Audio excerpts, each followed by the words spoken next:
Cahaya. Puisi Herman R.N.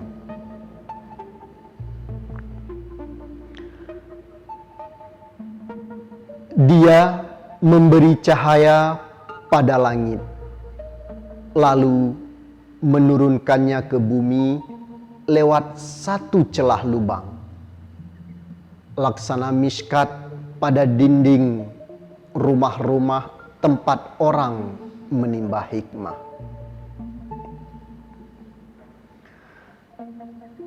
Dia telah mengubah cahaya menjadi tajalli pada banyak pelita dan neon-neon yang bertebaran, juga pada punggung kunang-kunang tempat orang memungut ibrah.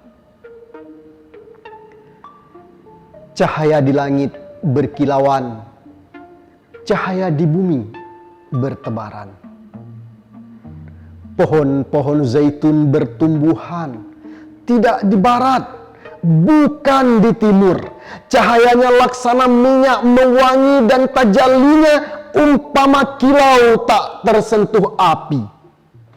Berlapis-lapis ia menjadi pelita bagi yang dikehendaki, menjadi gulita bagi yang dimurkai. Dan Tuhan berfirman, cahaya di atas cahaya adalah perumpamaan namanya yang dilafal pagi dan petang. Di helai-helai daun, di bilah-bilah batang, di lembar-lembar kulit, di antara jemari dan buah tasbih yang bersentuhan menuju langit.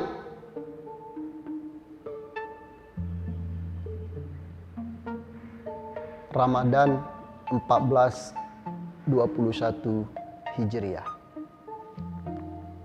Baik sahabat, puisi ini sudah setahun usianya lebih kurang. Saya tulis puisi ini Ramadan tahun lalu, 1421 Hijriah. Ketika itu saya baru saja selesai membaca Al-Quran seperti kebiasaan sebagian orang di bulan Ramadan. Lalu saya membaca terjemahannya. Sampailah saya pada terjemahan Al-Quran surah An-Nur ayat 35. Begitu saya membaca ada nur di atas nur, cahaya di atas cahaya, saya seperti mendapatkan ilham untuk menulis puisi ini. Yang ingin saya katakan bahwa menulis termasuk puisi, sumbernya itu banyak. Ada dia datang dengan kita paksakan melalui imajinasi kita. Ada dia itu akan tiba dari pengalaman kita. Pengalaman, ada pengalaman kehidupan yang terjadi yang menimpa diri kita. Ada pengalaman karena kita membaca. Ini salah satu yang saya alami tadi. Nah, yang ingin saya pertegas di sini bahwa menulis puisi bukan bermodal sekadar bermain kata-kata kiasan. Untuk apa bermain dengan bunga-bunga bahasa jika makna yang ingin disampaikan itu tidak tepat seperti inginnya sebuah puisi? Semua orang bisa menulis puisi, tetapi nilai atau kadar sastranya itu berbeda-beda. Makanya ada orang yang sedang belajar menulis puisi, ada orang yang memang profesional dalam dunia kepenulisan puisi. Nah, puisi yang baru saja saya bacakan tadi, itu adalah hasil inspirasi saya ketika membaca terjemahan Al-Quran surah An-Nur tadi, cahaya di atas cahaya. Nanti sahabat boleh lihat ayat Allah ini, Quran surah An-Nur ayat 35.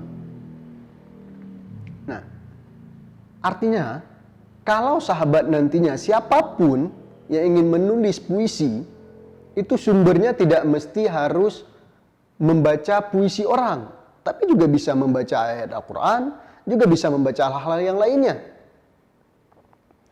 Nah,